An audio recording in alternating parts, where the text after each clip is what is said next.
দিক নির্দেশনামূলক বক্তব্য প্রদান করবেন। মঞ্চে আছেন সুবীর নকরেন। ধন্যবাদ।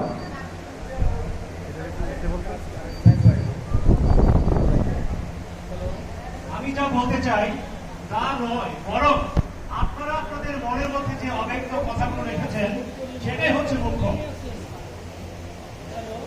এটা কি শোনা যায়? আমি আবারও রিপিট করছি, আমি যা বলতে চাই তা নয়, বরং এই যে কষ্ট করে আপনারা এখানে বসে আপনাদের মনের অব্যক্ত কথাগুলো বলতে চান, ফ্রিল্যান্সিং বিষয়ে শুনতে চান এবং প্রশ্ন করতে চান, সেটাই হচ্ছে মুখ্য।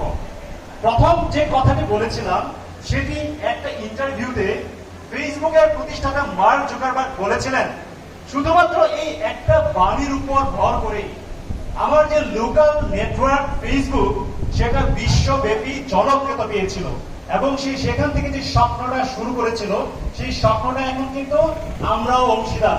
আমরা কি সবাই ফেসবুক চালাই? কার কার ফেসবুক আইডি নাই? আমরা দেখতে পাচ্ছি যে এখানে মাত্র 10-12 জনের ফেসবুক আইডি নাই, আর অধিকাংশের ফেসবুক আইডি আছে। আমরা কি স্বপ্ন দেখি? আওয়াজ নাই। এইখানে আমি সবার আগে 1:30টা থেকে বসে আছি, ঠিক এখন বাজে প্রায় 4:15। আমি কিন্তু 3 ঘন্টা যাবত বসে আছি, because I am a freelancer. আমি জানি কিভাবে ধৈর্য সহকারে কিছু পাওয়ার জন্য অপেক্ষা করতে হয়। আপনারা 2 ঘন্টা যাবত এখানে শুনছেন, সো যারা কি এরকম ধৈর্যশীল তারাই ফ্রিল্যান্সার হতে পারে। সো আপনাদের জন্য জোরে করে তালি। আমি প্রথমেই যে বিষয়টা বলছিলাম, স্বপ্ন দেখা। মার্ক জুকারবার্গ তার ছোট স্বপ্নটাকে সারা বিশ্বব্যাপী পৌঁছে দিয়েছে। আপনারা কি এরকম বড় স্বপ্ন দেখেন? নারীদের কাছ থেকে শুনতে চাই, স্বপ্ন দেখেন? ছেলেরা আওয়াজ দিয়েছে কিন্তু একটু শোনা যাচ্ছে। যারা কিনা তরুণ তারুণ্যদীপ্ত যারা, তাদের কিন্তু কথা এবং কাজ এরকম তারুণ্যদীপ্ত হবে। তো আমি আবার শুনতে চাই, স্বপ্ন কি আমরা দেখি? স্বপ্ন দেখি কিনা? রাইট। সো আপনারা যে স্বপ্ন দেখেন, আপনারা যে স্বপ্ন পূরণ করতে পারবেন সেটা আমরা বুঝতে পারছি। সো প্রথমেই ছেলেদের কাছে যাওয়ার আগে আমরা একটি ডকুমেন্টারি দেখব, লগো ফাইনাল।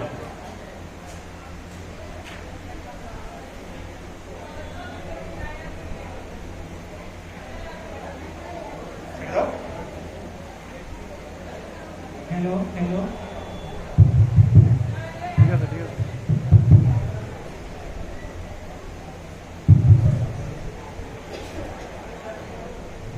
পিছন থেকে দেখা যায়?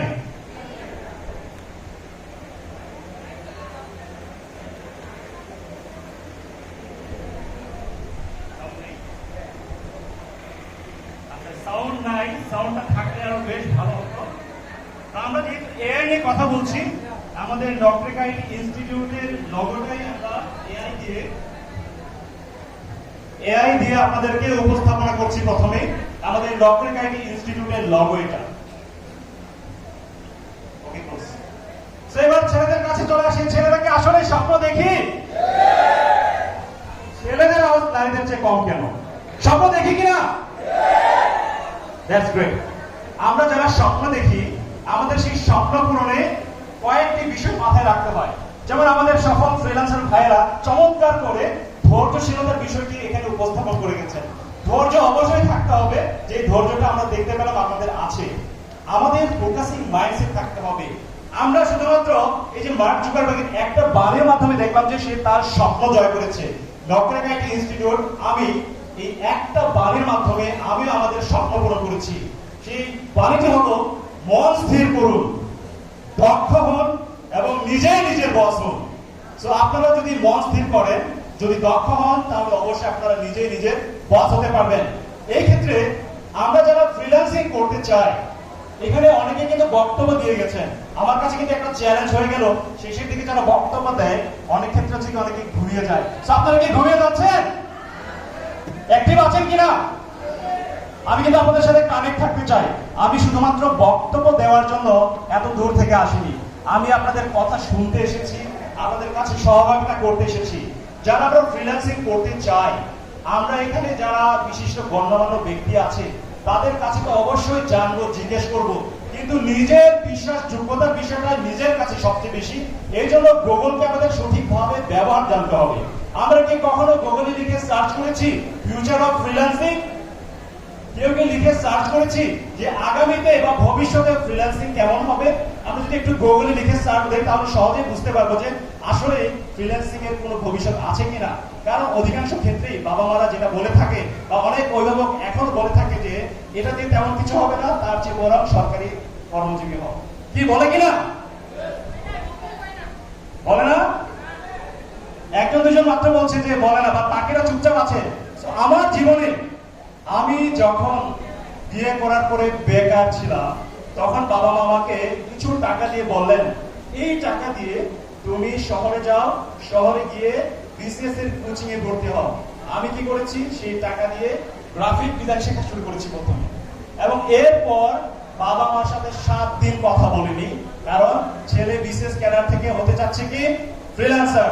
তো আপনাদের জীবনে কি এরকম কষ্ট আছে কারো? কিন্তু বাবা মা এখন বলে যে এখন আমরা এই পর্যন্ত শুধুমাত্র নিজেদের প্রচেষ্টায় সারা বাংলাদেশের 2 লক্ষাধিক মানুষকে আইসিটি ফ্রিল্যান্সিং বিষয়ক আমরা জ্ঞান প্রদান করেছি। অর্থাৎ ফ্রিল্যান্সিং কি, ফ্রিল্যান্সিং কিভাবে আমরা করতে পারি, কিভাবে করতে পারি সম্যক বিষয়টা ধারণা দিয়েছি হচ্ছে আমরা ফ্রিতে, অর্থাৎ বিনামূল্যে প্রায় 2 লক্ষাধিক মানুষকে, এবং পেইড প্রশিক্ষণ দিয়েছি আমরা 25,000 মানুষকে। আজকে এখানে এসে সবচেয়ে আনন্দ এই যে এখানে আজকের যে আমাদের সভাপতি, আমার প্রিয় ব্যক্তিত্ব জনাব আব্দুল্লাহ আল ভাই, উনি নিজেও কিন্তু মায়ানমার থেকে আমাদের এখানে একজন প্রশিক্ষণার্থী হিসেবে যুক্ত ছিলেন, এবং উনি এই বিষয়গুলো জেনে শুনেই কিন্তু বর্তমানে তরুণ প্রজন্মের কাছেও পৌঁছে দিচ্ছেন যেন আপনারাও সফলতার সহিত ফ্রিল্যান্সিং করে এগিয়ে যেতে পারেন। এখানে বসতে বসতে আপনাদেরকে একটু টায়ার্ড লাগছে? আপনাদেরকে আমি একটু খোলামেলা হাওয়া বাতাস যুক্ত একটু জায়গায় নিয়ে যাব, মানে মনে মনে বিনামূল্যে নিয়ে যাবো কিনা? অবশ্যই। আপনাদেরকে যদি আমি একটু প্রত্যন্ত বনাঞ্চলে, যেখানে 2G পর্যন্ত ঠিক মতো ছিল না, সেখানে যখন আমি একটা 5 MB ফাইল যখন আমি আপলোড দিতাম, সেখানে আমাকে 1 ঘন্টা অপেক্ষা করতে হতো, 99 লোডিং আবার চলে গেল। আবার আমাকে 1 ঘন্টা অপেক্ষা করে বনের গাছের গোড়ায় গিয়ে আমাকে সেই ফাইলটা আপলোড করতে হতো। সেই ঘটনাগুলো যদি বলি তাহলে আপনাদের কাছে ইতিহাস মনে হবে। সেই ইতিহাস পার করে আমরা ময়মনসিংহ থেকে নকরি গাইড ইনস্টিটিউট 2022 সালে সারা বাংলাদেশের মধ্য থেকে 2232টি প্রতিষ্ঠানকে ছাপিয়ে শ্রেষ্ঠ তথ্য প্রযুক্তি প্রতিষ্ঠানের পুরস্কার পায়। তো এটা কি ময়মনসিংহবাসীর জন্য গর্ব না? অবশ্যই। ময়মনসিংহের মধ্যে কি নেত্রকোনা পড়ে না? অবশ্যই। তাহলে হাততালি কেন নাই? আওয়াজ নাই তো? তো এটা তো নেত্রকোনাবাসীর জন্য গর্ব, তাই না? আমরা তাহলে এই যে এত গরম, এই গরম থেকে একটু খোলামেলা পরিবেশে চলে যাব, এবং আমরা চলে যাব আমার রুট যেখান থেকে আমি শুরু করেছিলাম ঠিক সেখানে। আমি যদি সেখান থেকে পারি, আপনাদের তো এখন এখানেই 4G কানেক্টিভিটি আছে, আপনারা অবশ্যই পারবেন। একটু দেখি তার রুট।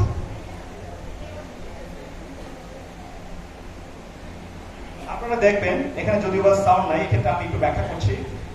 এই যে প্রত্যন্ত বনাঞ্চল একটু দেখলেন, প্রত্যন্ত বনাঞ্চলে প্রায় 50টা গ্রাম আছে। সেই 50টা গ্রামে আমি বাইকে করে এইভাবে গিয়ে যারা একদম কিছুই জানে না তাদেরকে এই আইটি সম্পর্কিত ধারণা দিয়েছি। দেখেন যে আপনারা ওই যে মাঠের মধ্যে প্রায় 25 থেকে 30 জন যুবককে নিয়ে আমি বিভিন্নভাবে কনসালটেশন করছি।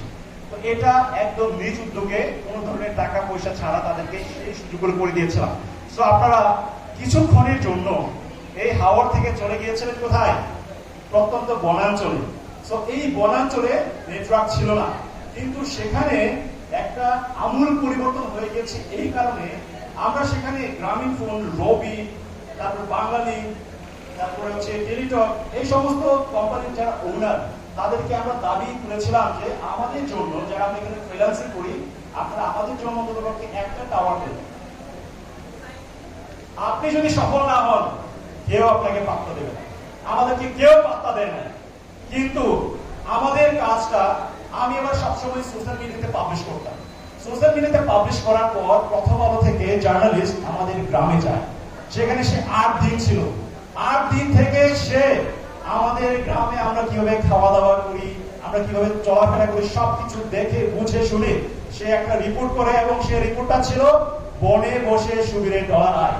কিন্তু এই রিপোর্টটার মূল অর্থ ছিল সেখানে বনে বসে আমার মতো আরো 350+ ফ্রিল্যান্সার তৈরি হয়েছে, যাদেরকে তৈরি করেছিলাম এবং যারা মাসে 50,000 থেকে 1 লক্ষ টাকা উপার্জন করে। তো সেই প্রত্যন্ত বনাঞ্চলে যদি সম্ভব হয়, যেখানে নেটওয়ার্ক ছিল না, তো সেখানে পরবর্তীতে গ্রামীণ ফোনের সিও, যেখানে সেই গ্রামে যাওয়াটা ছিল তার জীবনের জন্য বাংলাদেশে প্রথম গ্রামীণ সফর। আমরা কি সেই ভিডিওটা একটু দেখতে চাই? পিছনে আওয়াজ নাই, দেখতে চাই কিনা? নারীরা দেখতে চাই না? তো তাহলে আমরা একটু দেখি, সাউন্ডটা থাকলে ভালো।